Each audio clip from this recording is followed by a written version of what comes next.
So are people taken on the whole basically an asset or a liability?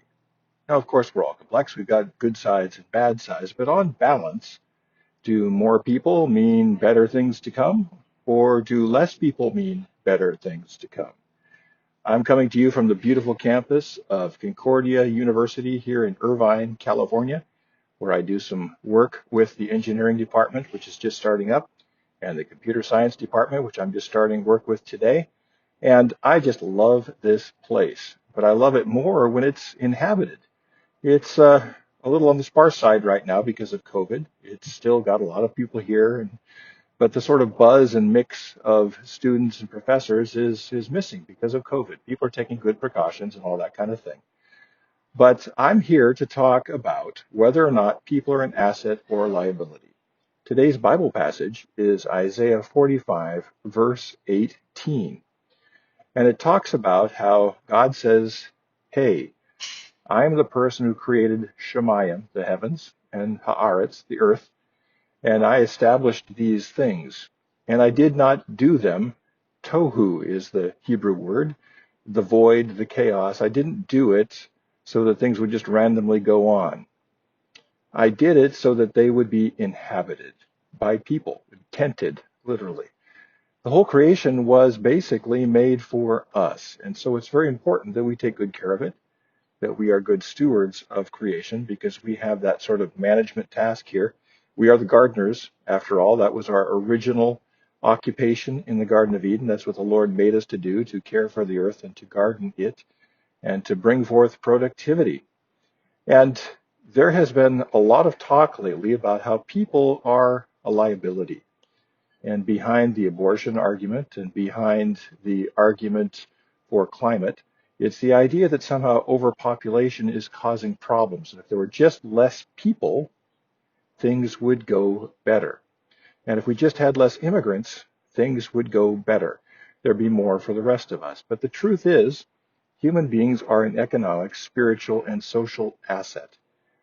We are created in God's image. We are all image bearers.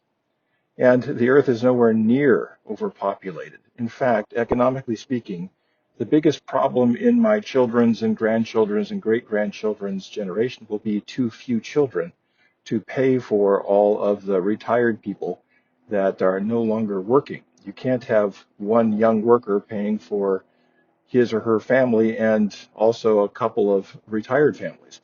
That doesn't work out mathematically, and you and I both know that.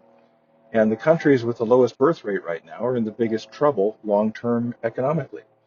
Countries like Italy, Japan, and China are going to be struggling in a big way in the generations to come. And that has to do with immigration too. Should we let in more people? Are immigrants, on the whole, an asset or a liability? And mathematically, any study will show you, on the whole, an asset. And there are problem people who come into any country and cross borders, but to shut the borders and forego the asset is an opportunity cost, which is like cutting off your nose to spite your face. Immigrants are a self-selected group. They are people who, by and large, want to do better in life and are willing to take big risks and cut ties to family, homeland, and everything else in order to make that happen. If you're listening to me in North America, your ancestors did that at one point. And so immigration, on the whole, is a good thing. And the whole abortion argument that somehow there's too many babies is absurd. Babies are an asset, and to see a baby as a liability means that you abort it. If you see babies as an asset, then you keep the baby. And this is where we need a fundamental thinking shift.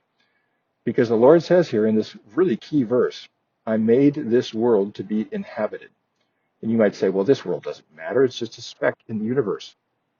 But the truth is, if you were to be throwing dice, very complex dice, and throw them trillions of times, you would need to throw them that many times to get what we have here on Earth. Perhaps it's necessary to sustain life on Earth to have the whole rest of the universe not be like this.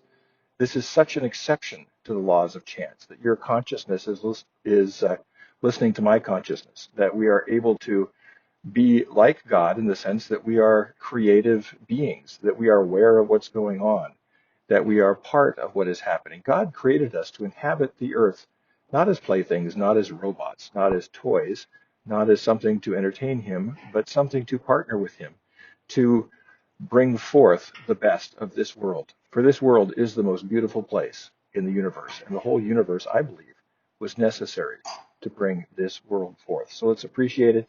Let's appreciate people. Every person you cross today, smile, nod, even if you're wearing a mask, and acknowledge that person as an image bearer of God that he put here on purpose to cultivate the earth and bring forth prosperity and abundance for all. That's the good news for today, and I'll talk to you again tomorrow.